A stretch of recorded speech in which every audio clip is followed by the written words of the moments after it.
웃음이 있어야 할 가족 식탁에서 며느리의 말 한마디는 시어머니의 평생 자존심을 짓밟았고 어머니는 눈물도 보이지 않은 채 조용히 자리를 떠났다. 차가운 가을바람이 볼을 스치던 일요일 오후였다.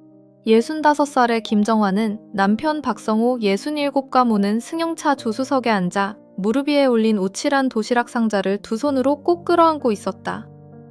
상자 안에는 새벽부터 정성껏 준비한 전통 잡채와 조림, 그리고 간장과 미림으로 은근히 졸여낸 우엉 연근조림이 가지런히 담겨 있었다. 오래도록 손에 익은 맛. 김정화에게 요리는 단순한 반찬이 아니라 가족을 품어 안는 방식이었다. 그녀의 입가에는 하지만 아들이 사는 강남의 고급 아파트 단지 현관을 통과하는 순간부터 정화의 가슴 한쪽이 서늘해졌다. 인터폰 너머로 들려온 아린의 목소리는 전화로 들었을 때의 부드러움이 아니었다. 온기가 빠진 사무적인 톤이었다. 아, 벌써 도착하셨어요? 조금 일찍 오신 거 아닌가요? 문이 열리고 아린이 얼굴을 찡그린 채 서 있었다. 시선은 정화의 얼굴이 아니라 정화가 끌어안은 도시락 상자에 박혀 있었다. 들어오세요. 멀세인 허락이었지만 표정은 환영이 아니었다. 거실은 모델하우스처럼 정돈돼 있었다. 넓은 통창, 고급 소파. 벽면에는 정화가 한 번도 본 적 없는 추상화가 걸려 있었다. 그 공간은 마치 아들의 세계였고 정화는 그 세계의 손님이 아니라 이방인처럼 느껴졌다. 잠시 뒤 아린의 부모가 들어왔다. 아버지는 고급 정장을 말끔히 차려입었고 어머니는 과장된 보석을 반짝이며 손목과 귀를 흔들었다. 두 사람의 눈빛이 정화를 훑는 순간 정화는 단번에 알 수 있었다. 평가였다. 그래서 오늘 음식은 어머님이 준비하셨다고요? 아린의 어머니가 입가를 가리고 얕게 웃으며 물었다. 그 웃음에는 감추지 못한 경멸이 섞여 있었다. 정화는 애써 밝게 대답하며 도시락 상자 뚜껑을 열었다. 네, 조금씩 종류를 준비해봤어요. 바로 그 순간이었다. 잠깐, 이게 뭐예요? 아린의 날카로운 목소리가 거실 공기를 갈랐다. 그녀는 믿을 수 없다는 듯 눈을 크게 뜨고 상자 안의 조림을 손가락으로 가리켰다. 너무 칙칙하잖아요. 갈색뿐이고. 이런 구식 음식을 우리 부모님 앞에 낼 생각이셨어요? 정화의 심장이 얼어붙었다. 말이 단숨에 가슴으로 박혀 들어왔다. 구식, 갈색, 낼 생각이냐. 정화가 멍하니 서 있는 사이 아린은 믿기 힘든 행동을 했다.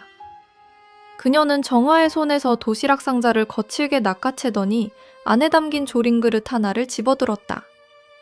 그리고 아무 망설임도 없이 새하얀 벽을 향해 힘껏 던졌다. 쨍! 깨지는 소리와 함께 정화가 밤새 불 조절까지 신경 쓰며 졸였던 조림이 벽과 바닥에 처참하게 튀었다. 당근의 주황, 연근의 하얀 단면, 버섯의 검은 빛이 마치 폭력적인 물감처럼 벽을 더럽혔다. 간장과 미림의 달큰한 향이 그 순간만큼은 굴욕의 냄새로 변해 코끝을 찔렀다. 지금 뭐 하는 거야? 상호가 분노에 떨리는 목소리로 외쳤다. 하지만 아린의 부모는 말리지 않았다. 오히려 재미있는 구경이라도 되는 듯 팔짱을 낀 채 바라보고 있었다. 정화는 그 자리에서 한 발도 움직일 수 없었다. 손끝 감각이 사라지고 귀에서 웅하는 이명이 났다. 믿을 수가 없었다. 자신이 만든 음식이 아니라 자신의 마음이 벽에 내던져진 기분이었다. 그때 현관문이 열리며 아들 준호가 들어왔다. 정화는 숨이 끊어질 것 같은 목소리로 말했다. 준호야, 좀 도와줘. 정화는 아들이라면 최소한 이 상황을 멈춰줄 거라 믿었다. 단 한마디라도 왜 그래? 라고 말해줄 거라고. 그러나 준호는 바닥에 흩어진 조림과 벽에 얼룩을 한번 훑어보더니 놀랍도록 차갑고 침착하게 말했다. 동화는 종온 침착하게 말했다. 준호는 말하면 무고찔 거라고. 준호는 도라마지가 무리도 말하되 종호는 한 번도록 침착하게 말했다.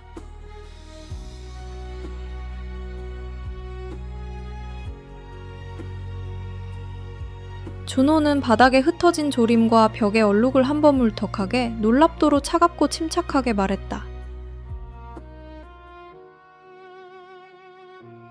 정화는 마다맨 목소리로 말했다. 정화는 말해 모를까 왜 그래고 말해다. 그러나 준호는 바닥에 흩어진 조림과 벽의 얼룩을 한번 훑어보더니 놀랍도록 차갑고 침착하게 말했다. 엄마, 아린 말이 맞아. 이런 음식은 손님한테 못 내놔. 그 한 문장이 정화의 세계를 완전히 무너뜨렸다. 벽에 던져진 조림보다 더 깊게 아들의 말이 정화의 마음을 짓밟았다. 준호의 눈에는 예전에 있던 따뜻함이 남아있지 않았다. 정화는 눈앞의 남자가 정말 자기 아들이 맞는지 잠시 흔들렸다. 어릴 적 엄마 조림이 세상에서 제일 맛있어 라고 외치던 아이. 중학생이 되어 지능 묻은 교복으로 부엌에 뛰어들며 배고프다고 칭얼대던 아이. 대학 합격날 같은 조림을 먹으며 쑥스러운 듯 웃던 그 아이의 얼굴이 한꺼번에 스쳐 지나갔다. 그 모든 기억이 지금 이 순간의 준호와는 전혀 이어지지 않았다. 준호의 말에 신호탄이 당겨지자 아린의 부모는 기다렸다는 듯 조롱을 쏟아냈다. 세상에, 고졸. 그쪽 분들 요리는 원래 이런 건가 봐요. 아린의 어머니는 과장되게 입을 가리며 말했다. 배급받던 시절 음식 같네. 아버지까지 팔짱을 끼고 한숨을 쉬었다. 아린이가 왜 늘 세상 물정 모르는 분이라고 했는지 알겠다니까. 정화는 입술을 깨물었다. 성호는 분노로 어깨가 떨렸지만 상대가 며느리의 부모라는 이유로 함부로 폭발하지 못하고 있었다. 여기서 소리치면 더 큰 수치가 되어 돌아올 거라는 걸 두 사람 모두 알았다. 아린이 코를 찡그리며 말했다. 이런 건 빨리 치우세요. 공기 더러워져요. 정화는 마치 몸이 남의 것인 듯 바닥에 천천히 무릎을 꿇었다. 딱 하고 무릎 관절이 울렸다. 바닥에 흩어진 당근 조각 하나, 연근 조각 하나가 정화의 무력함을 비웃는 것처럼 보였다. 정화는 손을 떨며 조림에 젖은 조각들을 주워 담기 시작했다. 그 모습을 준호도, 아린도, 그 부모도 팔짱을 낀 채 내려다볼 뿐이었다. 누구 하나 도와주지 않았다. 그때 아주 작은 목소리가 들렸다. 할머니. 거실 구석에서 굳어있던 4살 손녀 박유진이 조심조심 다가오고 있었다. 아이는 바닥에서 준 버섯 조각 하나를 두 손으로 꼭 쥐고 있었다. 할머니, 맛있어. 유진이 좋아. 그 말에 정화의 눈에서 참아왔던 눈물이 한 줄기 흘러 바닥에 떨어졌다. 이 지옥 같은 순간에 단 한 사람, 단 하나의 마음이 정화 편에 서 있었다. 정화가 떨리는 미소로 아이에게 손을 뻗는 순간 아린의 목소리가 날아왔다. 유진아, 뭐 하는 거야? 더러우니까 그런 거 버려. 아이의 어깨가 움찔했다. 손에서 버섯 조각이 툭 떨어졌다. 하지만은 없어. 할머니 음식은 옛날 거야. 엄마가 더 맛있는 거 해줄게. 저기 가 있어. 아린은 아이의 팔을 거칠게 잡아 거실 한쪽으로 끌고 갔다. 유진은 몇 번이고 뒤돌아보며 정화를 바라봤다. 미안함과 더러움이 섞인 눈빛. 그 눈빛이 정화의 가슴을 더 깊게 후벼 팠다. 내 때문에 아이까지 다치게 했어. 정화는 다시 고개를 숙이고 아무 말 없이 바닥을 치웠다. 눈물이 시야를 흐려 조각들이 일그러져 보였다. 며칠 전 전화해서 준호가 했던 말이 귓가를 때렸다. 아린이 엄마 음식 먹어보고 싶대. 그게 거짓말이었나? 아니, 더 잔인한 함정이었나?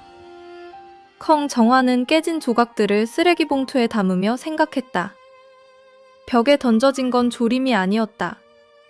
요리에 담았던 사랑, 그리고 엄마로서의 자존심 그 자체였다. 정화가 마지막 조각까지 치우고 천천히 일어섰을 때 거실 공기는 얼음처럼 차가웠다.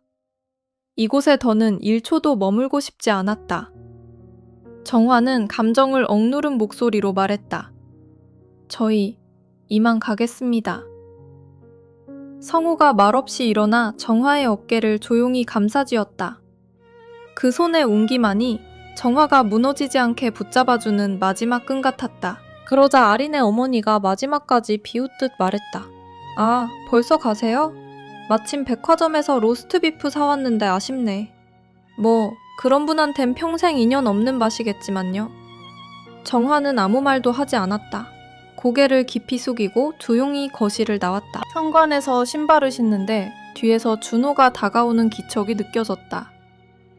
엄마, 화났어? 마치 아이에게 묻듯 뻔뻔한 말투였다. 정화의 온몸에서 피가 빠져나가는 기분이 들었다. 화라는 단어 하나로 정리될 감정이 아니었다. 절망, 슬픔, 모욕, 배신, 모든 감정이 목을 막아 말을 만들지 못하게 했다. 정화가 침묵하자 준호는 더 믿을 수 없는 말을 이어갔다. 솔직히 좀 곤란해. 엄마 그런 시대 뒤떨어진 가치관 있잖아. 아리는 도시에서 자랐고 나도 회사 사람들 만나고 좀 더 현대적으로 생각해줘야지. 정화는 천천히 돌아서서 처음으로 아들의 얼굴을 정면으로 바라봤다. 목소리는 놀랄 만큼 가늘게 떨렸다. 너한테 나는 이제 방해만 되는 존재구나. 준호가 무언가 변명하려는 순간 아린이 거실에서 나왔다. 그녀는 준호의 팔에 자기 팔을 걸고는 승리한 사람처럼 웃었다. 그러니까요. 준호 씨가 말해줘요. 어머님을 위해서라도. 우리랑은 이제 그만 엮이지 않는 게 좋다고. 준호는 잠시 흔들리는 듯 했지만 곧 아린에게 떠밀리듯 입을 열었다. 엄마, 그런 거야. 유진이 교육에도 안 좋아. 그 애는 더 글로벌한 가치관을 가져야 하거든. 그러니까 당분간이 아니라 아예 우리 집엔 오지 마. 그 말은 선고였다. 정화는 귀에서 소리가 사라지는 느낌을 받았다. 준호의 입이 움직이는 건 보이는데 말은 더 이상 들리지 않았다. 다만 그 냉정한 눈빛만이 눈앞에 박혔다. 그때까지 참아온 성호가 마침내 폭발했다. 네가 네 엄마한테 어떻게 그런 말을 해? 키워준 부모를 모욕하고도 부끄럽지 않냐? 준호와 아린이 당황했지만 준호는 곧 반항적인 표정으로 아버지를 노려갔다. 아빠도 좀 그만해. 왜 엄마 편만 들어? 시대가 바뀌었어. 옛날 가치관 좀 강요하지 마. 성호는 말을 잃었다. 정화는 남편의 팔을 조용히 잡아당겼다. 당신, 됐어요. 이상할 만큼 차분한 목소리였다. 감정이 다 타버린 뒤에 남는 텅 빈 고요. 가요. 정화는 다시는 뒤돌아보지 않았다. 아파트 현관문을 여는 순간 차가운 공기가 뜨겁게 달아오른 뺨을 식혔다. 문이 닫히기 직전 멀리서 아주 작은 목소리가 들린 것 같았다. 닫혔다. 그 소리는 분명히 가족의 끝을 알리는 총성처럼 정화의 가슴에 무겁게 울렸다. 그 소리는 분명히 가족의 끝을 울렸는 정화의 가슴에 무겁게 울렸다. 그고 문이 탕은 되었겠지만 이번은 넌 볼로가 그고 하고 담대요? 정화의 가슴국 현단무도리도 볼을 서쳐맞다. 그건 부들 공기가 다텀을 발아우러기도 도로 진대 같다. 그 소리는 분명히 가족의 끝을 알리는 정화의 가슴에 무겁게가 정은 타봤다. 정화의 가슴배 정화가 잔대 이번은 동겁 따러고였어요. 정화의 가슴대 정화대 종고가 하고 이번은 동겁게 부리는 하고 합니다. 정화의 가슴배 정화대 표돌아보대 종같다는데요. 정화의 가슴배 정화대 종고가 하고 합니다. 지금 지고 맞던 건 쿠가가 되면 종고가 도리문대 영영공개서 창당한대요. 지든도가 하가곱태는 정화도 총가 정화의 바슴기 처강 개되면데요. 그건 도와 부리면 동고가 다가에 하람국이다 부리는 한대를 흉정거도 바타는 대동묘다. 답타츠 용거가 자여 미청의 정화는 대거구는데요. 이번은 동거가 보리돌이 따도 다나돌었는데요. 정화는 대거구다 동보리가 청청한 목도리. 정화는 다시는 뒤돌아보지 않있다. 증고가 타동 도림은 도로게 정화의 가슴보단 드롭고터다. 그고 문이 다송 녹조과가 드리도리타게 정화의 가슴보단 드롭보터다. 정화는 동고가 달아오른 탐고 정화의 가슴보단 드롭보터다. 정화는 티란 다미를 퍼테렀다.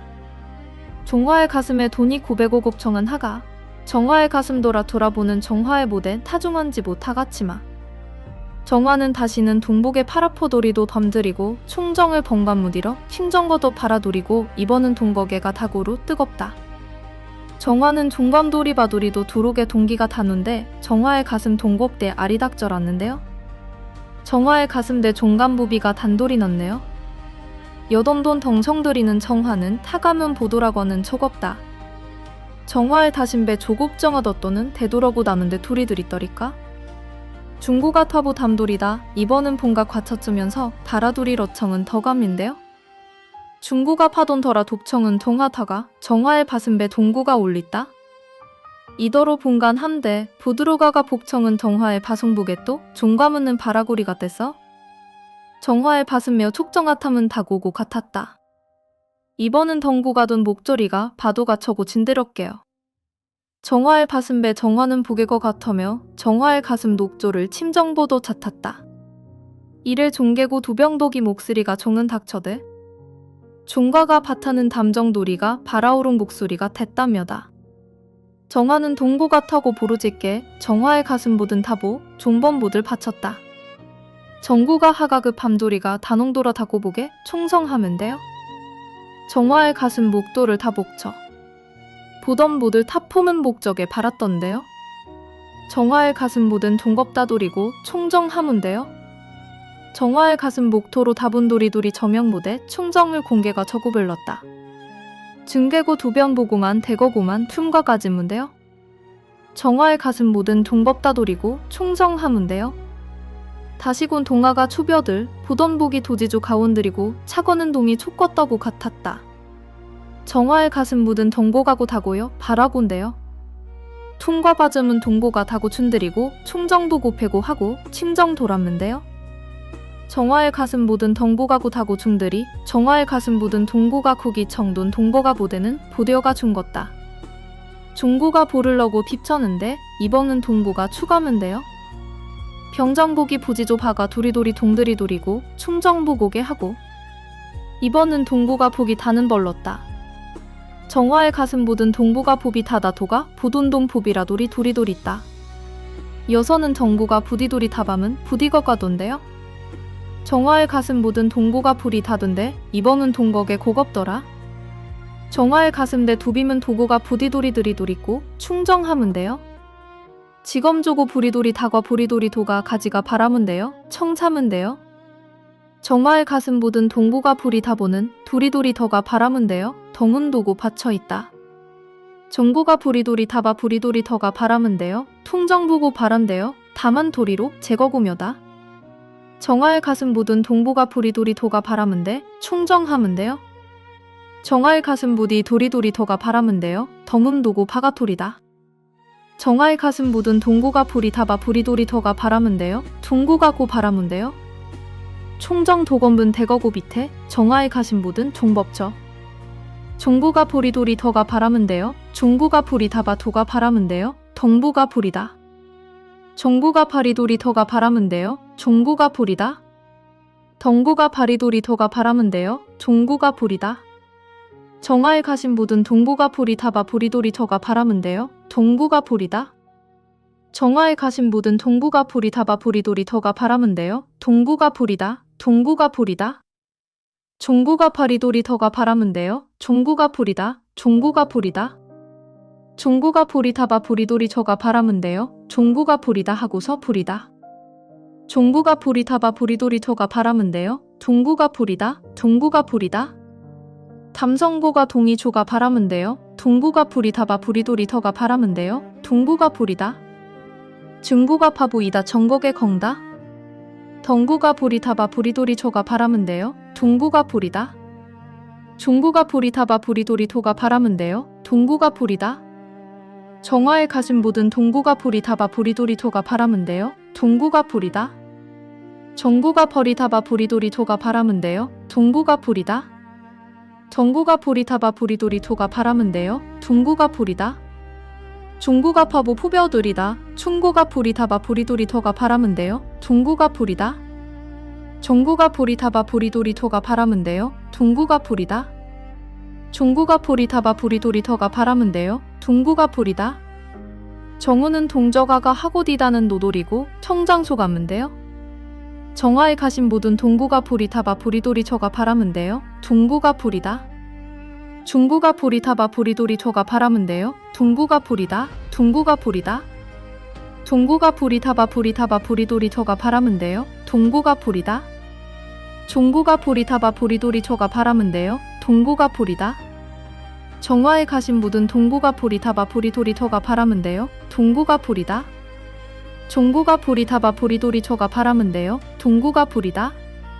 정화에 가신 묻은 동구가 보리타바 보리도리터가 바라문데요. 동구가 보리다. 종구가 보리타바 보리도리터가 바라문데요. 동구가 보리다. 종구가 보리타바 보리도리터가 바라문데요. 동구가 보리다. 종구가 보리타바 보리도리터가 바라문데요. 동구가 보리다. 동구가 보리다. 정화에 가신 묻은 동구가 보리타바 보리도리터가 바라문데요. 동구가 보리다. 정구가 보리타바 보리도리터가 바라문데요. 동구가 보리다. 종구가 보리타바 보리도리터가 바라문데요. 동구가 보리다. 종구가 보리타바 보리도리터가 바라문데요. 동구가 보리다. 종구가 보리타바 보리도리터가 바라문데요. 동구가 보리다. 종구가 보리타바 보리도리터가 바라문데요. 동구가 보리다. 종구가 보리타바 보리도리터가 바라문데요. 동구가 보리다. 종구가 보리타바 보리도리터가 바라문데요. 동구가 보리다. 테디류의 가슴에 무겁게 울렸다. 아파트 단지를 빠져나와 가장 가까운 버스 정류장까지 걷는 길이 그날은 이상하리만큼 길었다. 정화도 성호도 한마디도 하지 않았다. 다만 성호가 정화의 손을 꽉 잡고 있었다. 그 무언의 힘이 없었다면 정화는 길 한복판에서 주저앉아 버렸을지도 몰랐다. 정류장 벤치에 나란히 앉았을 때도 침묵은 계속됐다. 저녁놀이 붉게 번지며 하늘을 물들이고 있었다. 집으로 급히 돌아가는 사람들, 웃으며 손을 잡고 지나가는 연인들. 세상은 아무 일도 없었다는 듯 흘러가는데 정화와 성우만 그 흐름에서 밀려나 따로 떨어진 공간에 갇힌 기분이었다. 정화가 무심코 옆을 돌아보았을 때 그녀는 숨이 멎는 줄 알았다. 늘 온화하고 남들 앞에서 감정을 드러내지 않던 성우의 뺨을 한 줄기 눈물이 조용히 타고 내려오고 있었다. 그 눈물은 어떤 말보다도 선명하게 그의 분노와 절망을 보여주었다. 저렇게 키운 기억이 없는데. 성우의 목소리는 긁힌 듯 갈라져 있었다. 우리가 어디서부터 잘못된 거냐, 정화야.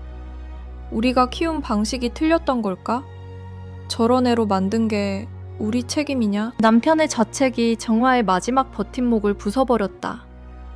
가슴속에서 팽팽하게 당겨져 있던 실이 툭 하고 끊어지는 느낌? 정화의 눈에서도 참아왔던 눈물이 한꺼번에 쏟아졌다. 아니에요. 당신 잘못 아니에요. 정화는 울음에 잠긴 목소리로 말했다. 당신은 좋은 아빠였어요. 정말로 좋은 아빠였어요. 내가 부족했던 거예요. 버스가 도착했고 두 사람은 사람들 틈에 섞여 올라탔다. 정화는 다른 승객들에게 눈물을 보이고 싶지 않아 창밖으로 얼굴을 돌렸다.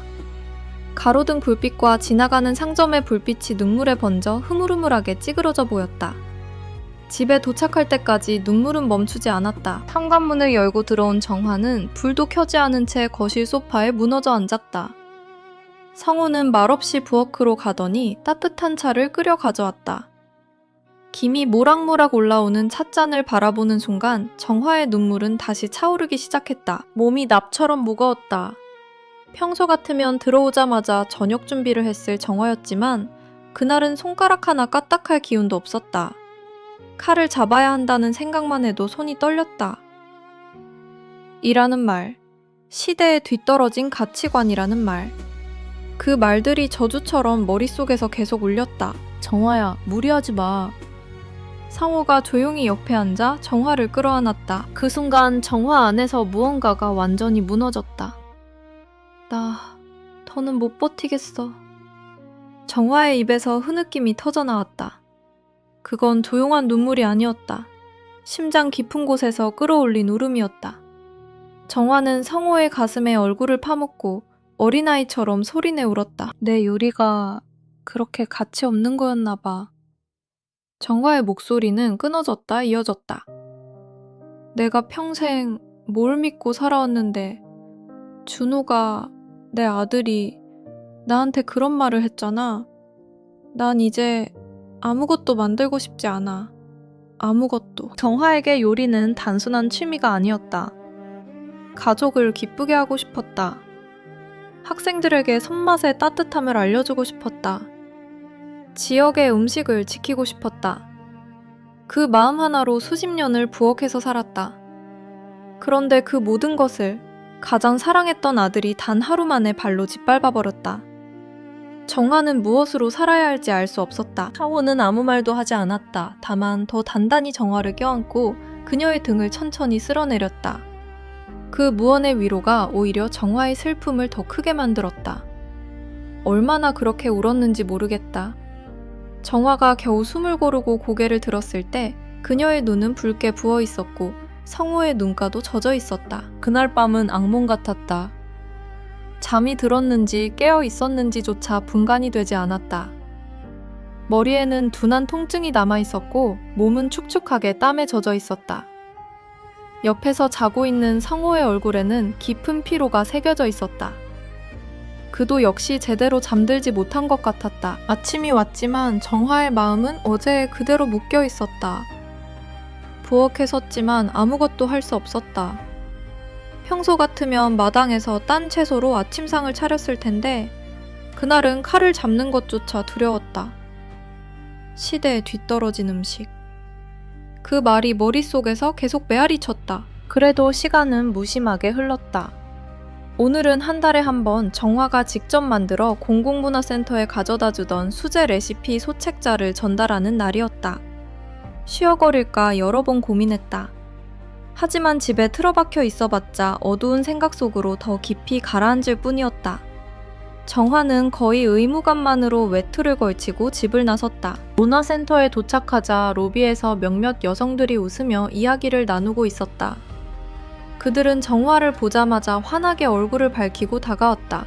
어머, 김정화 선생님 기다렸어요. 선생님 안녕하세요.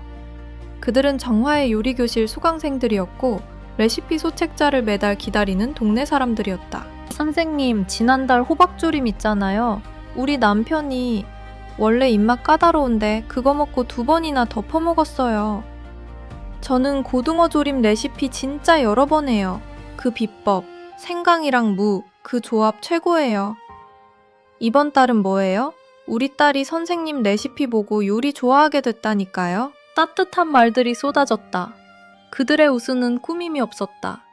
맛있다는 말도, 고맙다는 말도 진심이었다.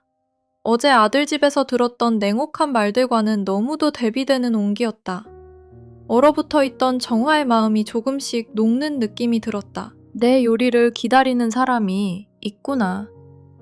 내 요리로 기뻐하는 사람이 있구나. 그 사실 하나가 정화의 가슴 깊숙한 곳을 조용히 덮였다.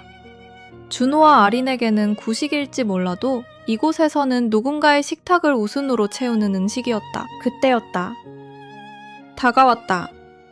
요리교실 첫날부터 빠지지 않고 참석해온 이제는 손녀까지 키우는 무라타가 아니라 한국 이름으로 바꾸자면 예전부터 정화를 선생님이라 부르며 따르던 최수혜였다. 선생님, 얼굴이 안 좋아요. 괜찮으세요?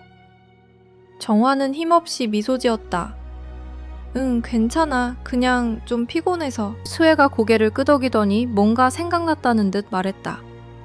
아, 맞다, 선생님.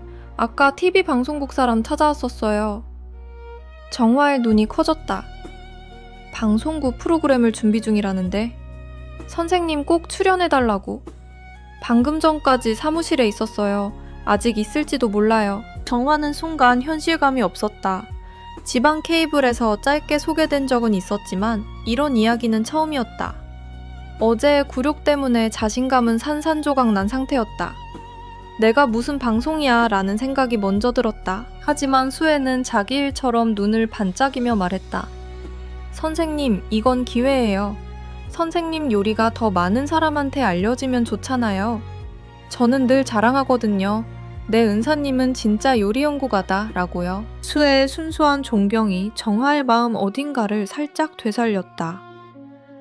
내 요리가 정말 가치 없는 게 아니었나? 정화는 조용히 숨을 들이마시고 안내받은 대로 사무실 문을 두드렸다. 문을 열자 인상 좋은 중년 남성이 자리에서 일어섰다. 그의 손에는 정화가 만든 레시피 소책자가 여러 권 곱게 쌓여 있었다. 김정화 선생님 맞으시죠? 처음 뵙겠습니다. K경인 방송에서 온 PD 윤태준입니다. 금은 공손하게 고개를 숙였다. 정화는 얼떨떨한 채로 인사했다. 아, 네, 저는 김정화입니다. 윤태준 PD는 정화의 레시피 소책자를 살짝 들어보이며 말했다. 선생님 레시피 저희 스태프들 사이에서 엄청 유명합니다. 저도 매달 챙겨보거든요.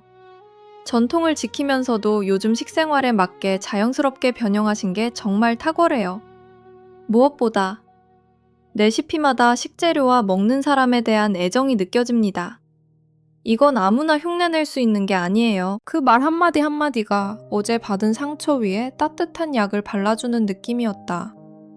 시대에 뒤떨어진 것으로 조롱당한 요리가 누군가에게는 진심으로 존중받고 있었다. 윤태대주는 준비해온 기획서를 정화 앞에 내밀었다. 지금 지역 음식 문화를 재발견하는 특집을 기획 중입니다. 메인 코너로 선생님의 활동을 밀착 취재하고 싶어요. 선생님의 요리 철학과 그 음식이 가진 힘을 더 많은 사람에게 전하고 싶습니다. 너무 큰 이야기였다. 정화는 겁이 났다. 어제의 일이 떠올라 자신이 남들 앞에 서는 게 두려웠다. 제가 그런 걸 할 수 있을까요? 정화가 작게 말하자 윤태주는 흔들림 없는 눈빛으로 고개를 저었다. 선생님, 겸손하실 필요 없습니다. 선생님의 음식은 사람을 행복하게 만드는 힘이 있어요.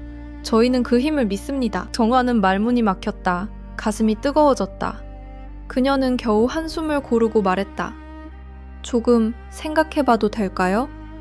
물론입니다. 다만 선생님께 꼭 부탁드리고 싶었습니다. 문화센터에서 돌아오는 길, 정화는 이상한 기분에 휩싸였다. 어제는 지옥이었고 오늘은 아주 작은 빛이 보이는 것 같았다. 집에 도착해 성호에게 조심스럽게 이야기를 꺼냈다. 성호는 정화의 말을 듣자마자 눈을 크게 뜨며 말했다. 정말 좋은 일이잖아, 정화야. 받아야 해. 당신 요리의 가치가 드디어 제대로 평가받는 거야. 남편의 확신 있는 목소리가 정화의 마음을 조금씩 앞으로 끌어당겼다. 하지만 한편으로는 아직도 준호의 말이 가시처럼 박혀 있었다. 믿고 싶어도 쉽게 믿어지지 않았다. 그날 밤 성호는 정화의 오랜 친구이자 옛 동료인 한서진에게 전화를 걸었다. 정화는 옆에서 조용히 듣고 있다가 결국 참았던 이야기를 터뜨렸다. 아들 집에서 있었던 일을. 도시락이 벽에 던져지고 아들이 구식이라며 함께 짓밟았던 그 순간을. 전화기 너머에서 서진의 분노가 폭발했다. 미쳤어? 말도 안 돼. 정화야, 그걸 어떻게 참았어? 서진은 마치 자기 일처럼 화를 냈다. 그 분노가 오히려 정화의 외로움을 따뜻하게 덮어주었다. 정화가 울먹이며 말했다. 나 어떻게 해야 할지 모르겠어. 서진의 목소리가 단단해졌다. 정화야, 너는 아무 잘못 없어. 오히려 지금이야말로 너 자신을 제일 먼저 챙겨야 할 때야. 아들은 아들이지만 이미 다 큰 성인이야. 자기 말과 행동에 책임져야지. 그리고 서진은 TV 이야기를 꺼냈다. 그 방송 제안, 그건 네가 네 인생을 다시 사는 기회일 수도 있어. 네 요리는 정말 훌륭해. 내가 보증해. 누가 구식이라 비웃든 그건 그 사람이 보는 눈이 없는 거야. 넌 당당하게 보여줘. 네 요리가 얼마나 많은 사람을 살리는지. 그 말은 어두운 방에 켜진 작은 전등 같았다. 정화는 문득 깨달았다. 자신이 아들과 며느리의 시선에 너무 매여 있었음을. 자신의 가치가 그들의 말로 결정되는 것처럼 살았음을.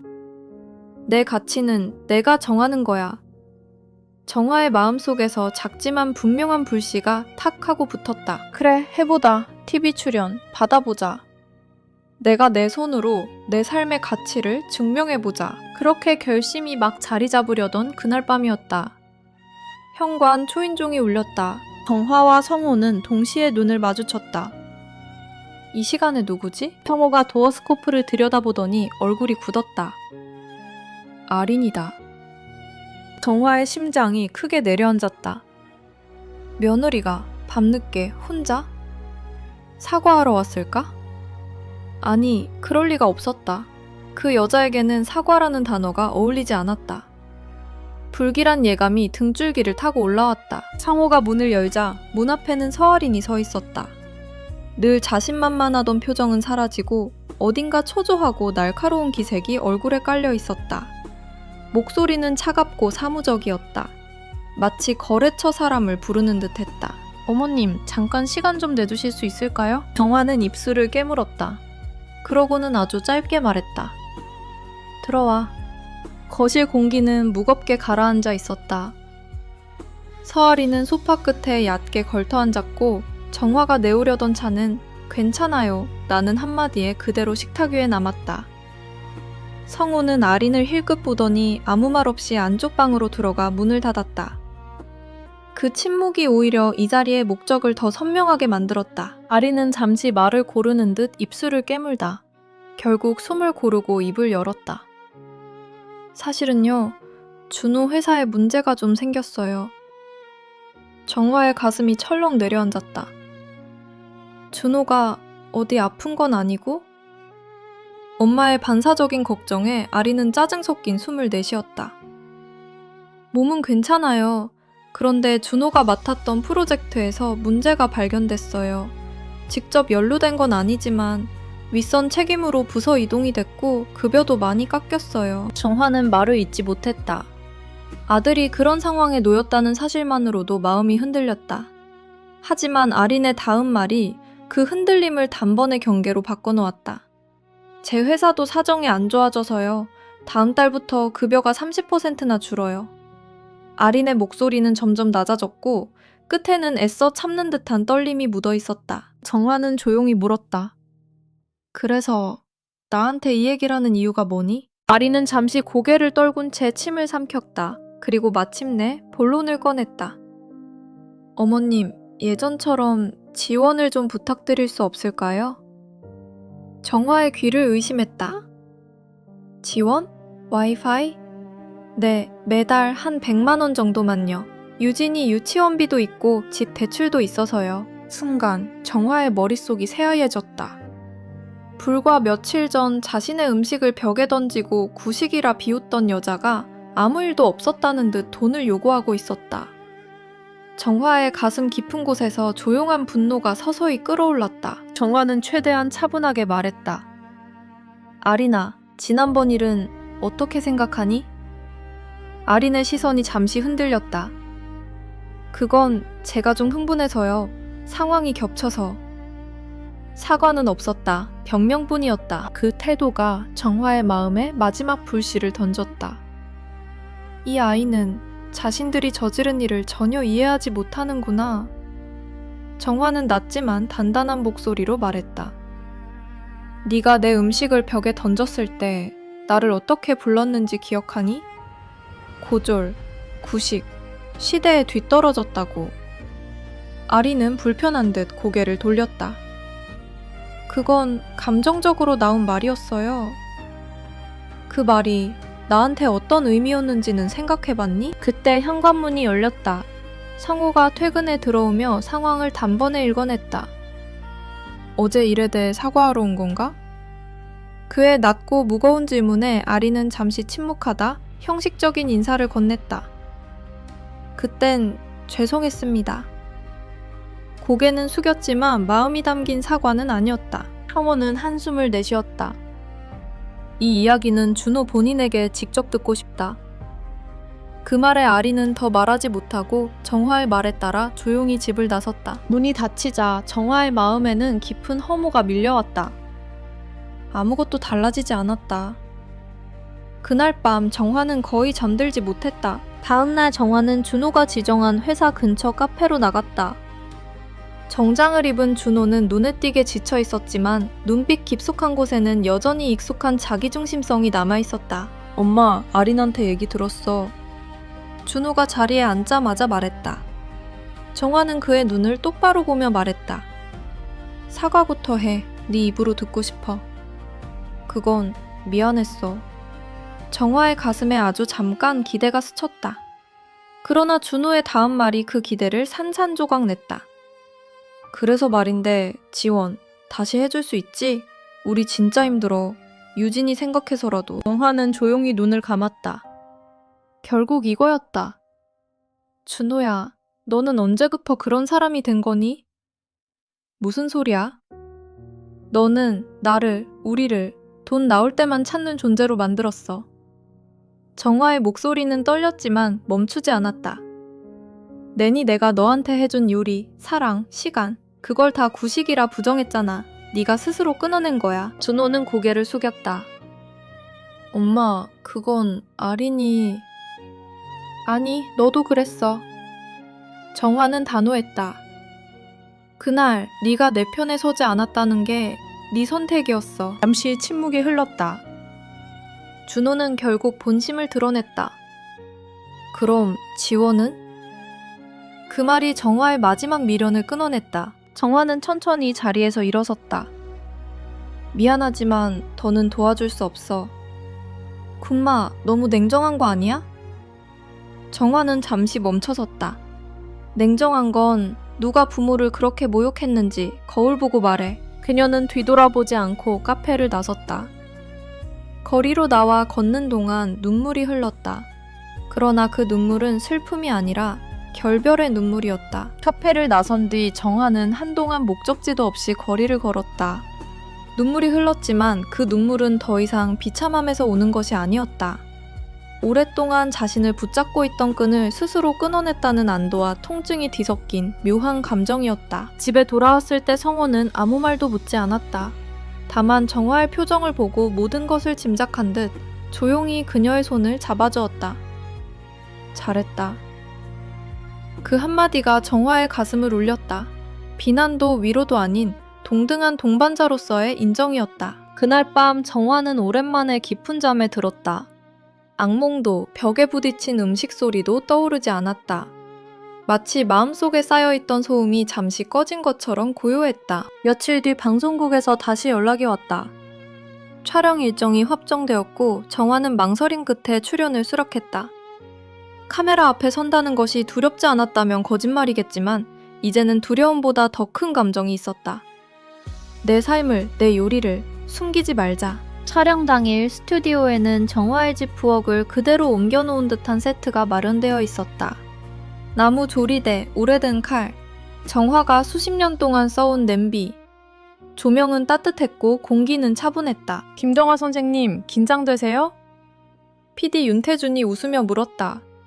정화는 잠시 숨을 고르고 고개를 저었다. 조금은요. 그래도 괜찮아요. 카메라가 돌아가기 시작하자 정화는 신기할 정도로 평온해졌다. 손이 자연스럽게 움직였고 채소를 다듬는 소리마저 익숙한 리듬처럼 느껴졌다. 그녀는 설명했다.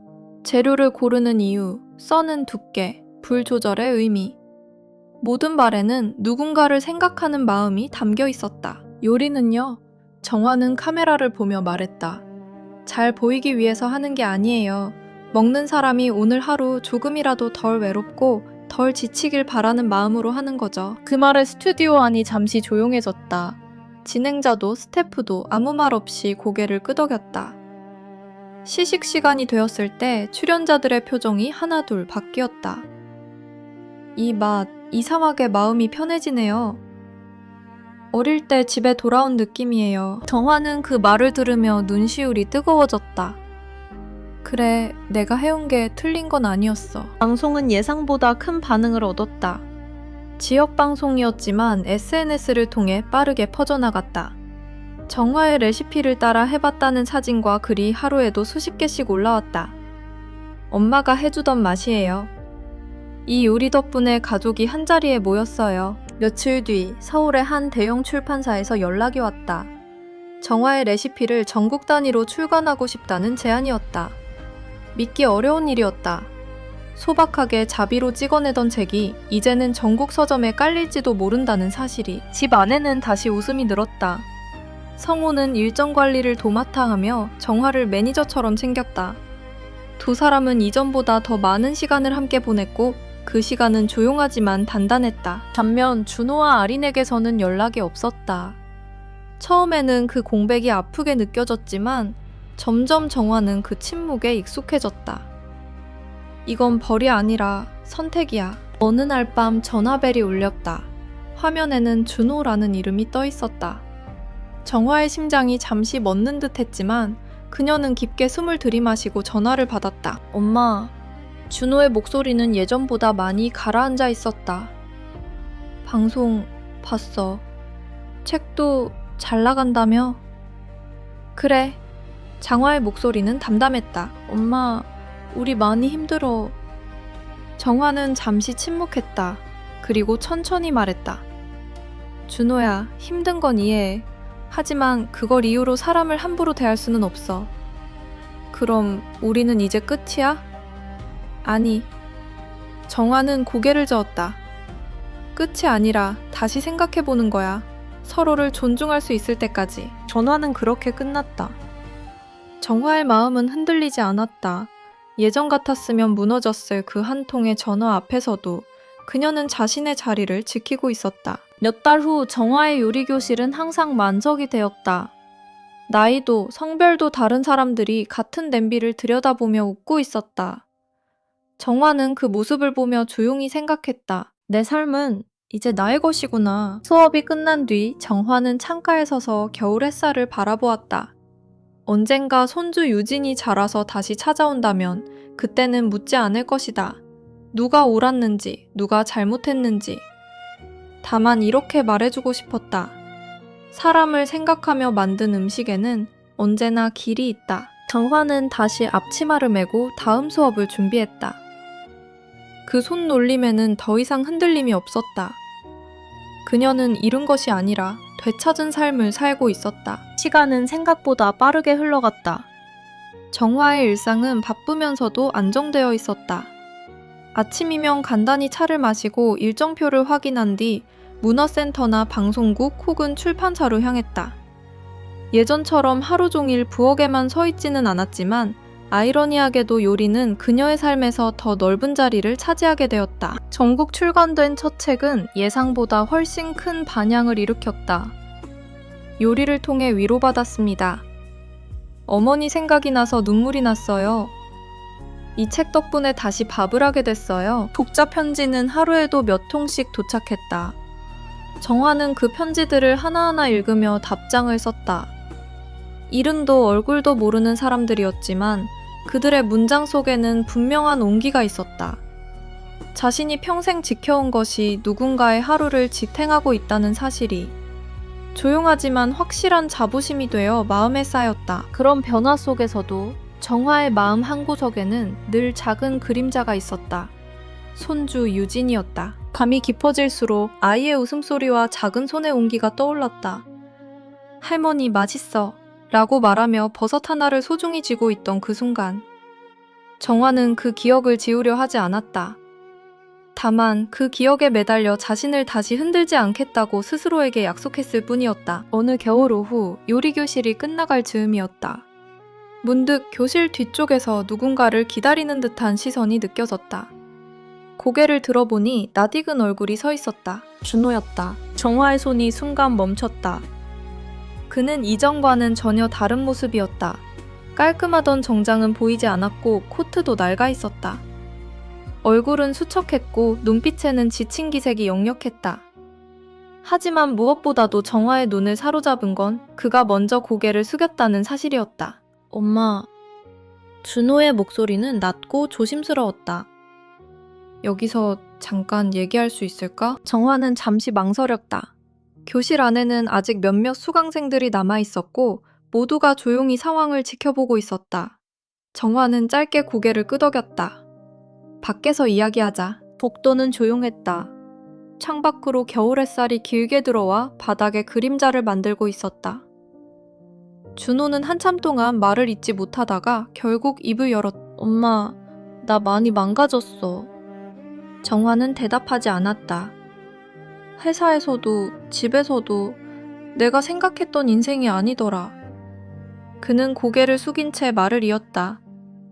아린이랑도 많이 부딪히고 있어. 유진이도 예전 같지가 않고. 정화의 가슴이 순간 아렸지만 표정은 흔들리지 않았다. 그래서 여기까지 온 이유가 뭐니? 준호는 숨을 깊게 들이마셨다. 도와달라고 하러 온 건 아니야. 그 말에 정화의 눈빛이 잠시 스쳤다.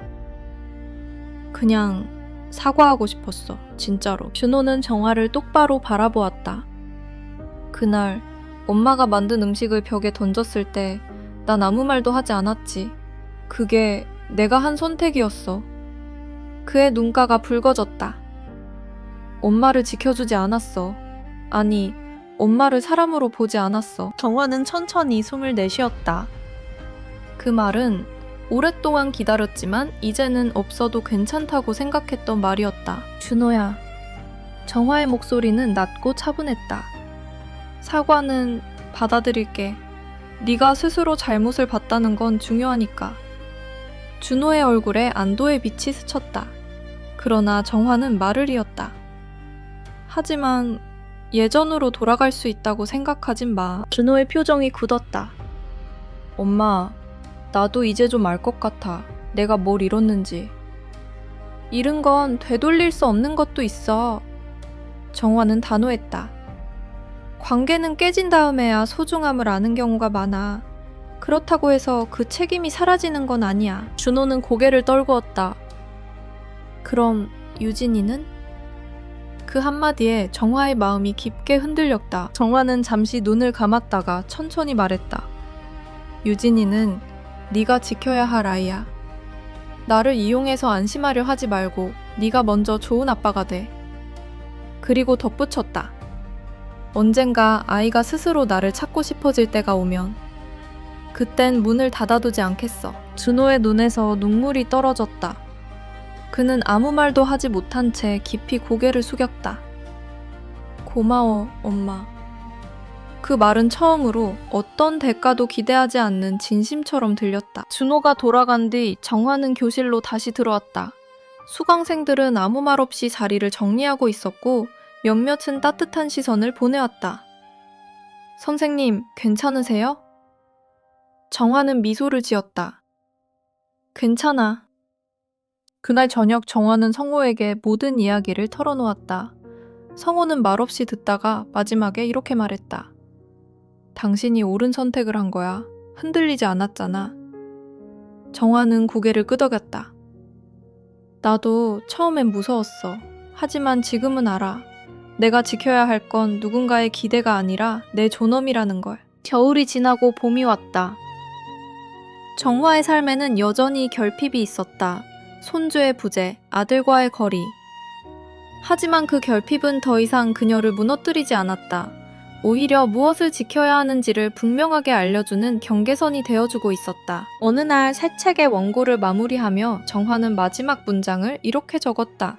요리는 사람을 묶는 끈이 아니라 서로를 존중하게 만드는 달이어야 한다. 정화는 펜을 내려놓고 창밖을 바라보았다.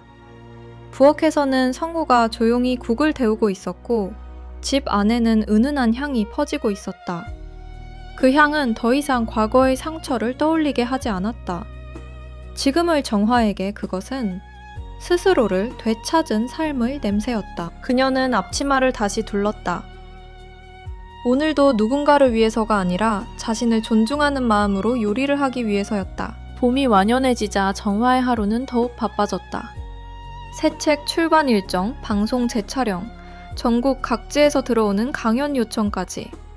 그녀가 평생 조용히 지켜온 부엌은 이제 세상과 이어지는 창이 되었다. 하지만 정화는 예전과 달라지지 않으려 했었다. 유명해졌다고 해서 더 화려한 요리를 하려 들지도 자신을 과시하려 하지도 않았다. 선생님 요리는 왜 이렇게 편안할까요? 강연이 끝난 뒤 한 젊은 여성이 물었다. 정화는 잠시 생각하다가 미소 지으며 대답했다. 잘 보이려고 하지 않기 때문인 것 같아요. 누군가를 이기기 위해서도 아니고요. 그 말은 과거의 자신에게 건네는 답이기도 했다. 집으로 돌아오는 길 정화는 문득 핸드폰을 꺼내 들었다. 준호에게서 온 메시지가 하나 와 있었다. 엄마, 오늘 유진이가 유치원에서 요리놀이를 했대요. 버섯이랑 당근을 넣었다고. 괜히 엄마 생각이 났어요. 정화는 한참 동안 그 문장을 바라보았다. 가슴 어딘가가 찌릿했지만 예전처럼 무너지는 아픔은 아니었다. 아이가 자신의 기억 속에서 따뜻한 존재로 남아있다는 사실만으로도 충분했다. 정화는 답장을 하지 않았다. 지금은 아직 말보다 거리가 필요한 시간이라는 걸 알고 있었기 때문이다. 며칠 뒤 문화센터 요리교실 마지막 수업날이었다. 정화는 앞치마를 두르고 수강생들을 바라보았다. 젊은 엄마, 은폐한 남성, 혼자 사는 노인, 요리를 처음 배워보는 대학생까지 모두 각자의 사연을 안고 이 자리에 앉아 있었다. 오늘은 기본 중에 기본을 할 거예요. 정화가 말했다.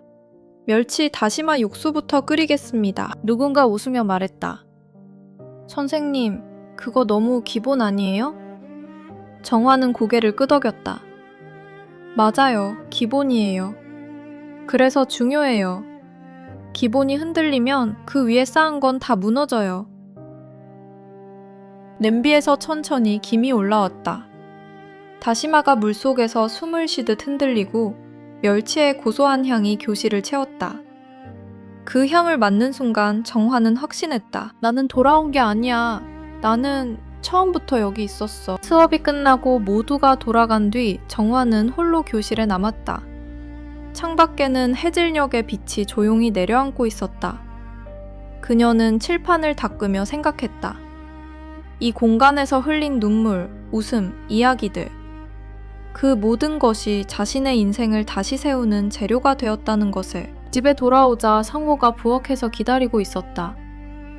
오늘은 내가 할게. 정화는 고개를 저었다. 아니, 같이 하자. 두 사람은 나란히 서서 채소를 손질했다. 말은 많지 않았지만 그 침묵은 더 이상 불안하지 않았다. 오랜 세월을 함께 건너온 사람들만이 나눌 수 있는 평온이었다. 식탁에 둘이 마주 앉았을 때 상호가 조용히 말했다. 정화야. 응? 당신 참 많이 단단해졌어. 정화는 잠시 생각하다 고개를 저었다. 아니, 원래 단단해졌는데. 내가 그걸 잊고 있었던 것 같아. 그날 밤 정화는 오래된 사진 앨범을 꺼냈다. 어린 준호의 사진, 유치원 앞에서 손을 흔들던 모습, 주방에서 앞치마를 두르고 장난치던 얼굴. 사진을 보며 정화는 조용히 속삭였다. 미워하지 않을게. 하지만 나를 무너뜨리도록 두지도 않을게. 그것이 그녀가 선택한 사랑의 방식이었다. 며칠 후 정화는 새 책의 머리말을 완성했다. 마지막 문장은 이렇게 끝났다. 사람은 누군가에게 인정받지 못해도 무너질 수 있지만 자기 자신을 부정하면 반드시 무너진다. 나는 요리를 통해 그 사실을 배웠다. 원고를 덮은 정화는 창문을 열었다. 부드러운 바람이 집 안으로 스며들었다. 그 바람은 차갑지도 거칠지도 않았다. 새로운 계절의 냄새였다. 정화는 다시 앞치마를 걸었다. 누군가의 평가를 위해서도 누군가의 용서를 얻기 위해서도 아닌 자신의 삶을 존중하기 위해서. 그녀의 이야기는 거참한 복수도 극적인 화해도 아니었다. 다만 한 여성이 부당함 앞에서 스스로를 지키는 법을 배워 짐 조용히 자신의 자리로 돌아온 이야기였다. 그리고 그 자리에는 오늘도 따뜻한 냄비 하나가 끓고 있었다.